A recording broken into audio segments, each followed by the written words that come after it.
प्रार्थना में बड़ी शक्ति है। एक इधर कहानी बड़ी चर्चित है। डॉक्टर मार्क कैनन पूरे विश्व के चर्चित ऑन्कोलॉजिस्ट, कैंसर स्पेशलिस्ट, उनको किसी कॉन्फ्रेंस में जाना था, वही उस पर चीफ गेस्ट थे और उस दिन फ्लाइट कैंसिल थी। तो अब जाएं तो कैसे जाएं, ड्राइवर छुट्टी पर, तो उन्होंने टैक्सी किराए के ली और निकल पड़े। टैक्सी लेकर जिस शहर, अपने शहर से दूसरे शहर की ओर चले जा रहे थे, तो बीच में तूफान आया। कहीं इधर अमेरिका की बात है। तूफान आया, तूफान में टैक्सी नहीं चल पा रही थी, तो उन्होंने टैक्सी रोकी और कहीं पास ही में एक कोई झोपड़ी थी, छोटा सा मकान था, उसमें जाकर के उन्होंने दरवाज़ा खटखटाया और कहा कि हम तूफान आ गया है, थोड़ी देर के शरण मुझे चाहिए। एक प्रौढ़ महिला निकली, उसने उनको बताया, जो भी शबरी की तरह जो भी आतिथ्य था, जलपान कराना था वो कराया।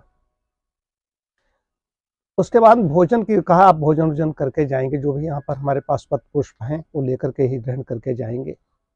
जब भोजन तैयार हुआ तो उसने कहा, पहले मैं परमात्मा का स्मरण करती हूँ, ध्यान करती हूँ, प्रार्थना करती हूँ, आप भी मेरे साथ प्रार्थना करें। तो उन्होंने कहा कि मैं तो परिश्रम पर, मेहनत पर विश्वास करता हूँ, परमात्मा पर मैं जाने वाले कैंसर स्पेशलिस्ट, लेकिन उतने ही नास्तिक।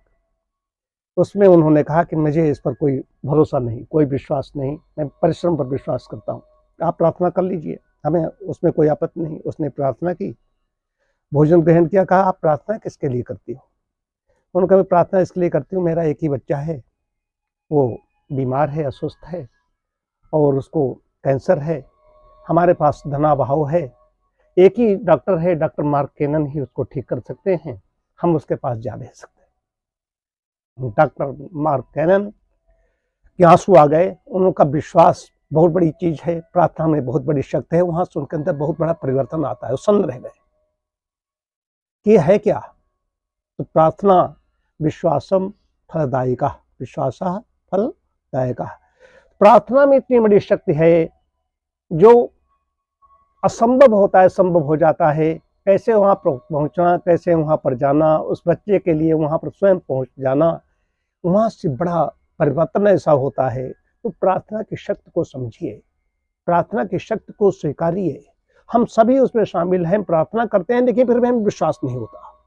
उस प्रौढ़ महिला की, जो महिला थी जिसका बच्चा कैंसर से जूझ रहा था, वो व्यक्ति वहां पर स्वयं पहुंच गया। ये है मतलब कि जब गोस्वामी जी लिखते नहीं, जा सुकृपा सुदयाल पंगु चढ़े गिरिवर गान, मतलब पंग लंगड़ा भी होता है, मुकम करोति वाचालम पंगुम लंघते गिरिम। ये बहुत बड़ी शक्ति है उस परमात्मा में। उसको जब हम स्वीकार करते हैं तो बात बनती है। हमने कहा, प्रार्थना की शक्ति पर आज मैं कुछ अभिचिंतन कर रहा था, मैं आज बोलूंगा। प्रार्थना में अपार शक्ति है। नित्य करो और बहुत ही 100% उसमें अपनी बुद्धि मत लगाइए वहां पर, फिर तब काम होगा। ओम शांति शांति शांति।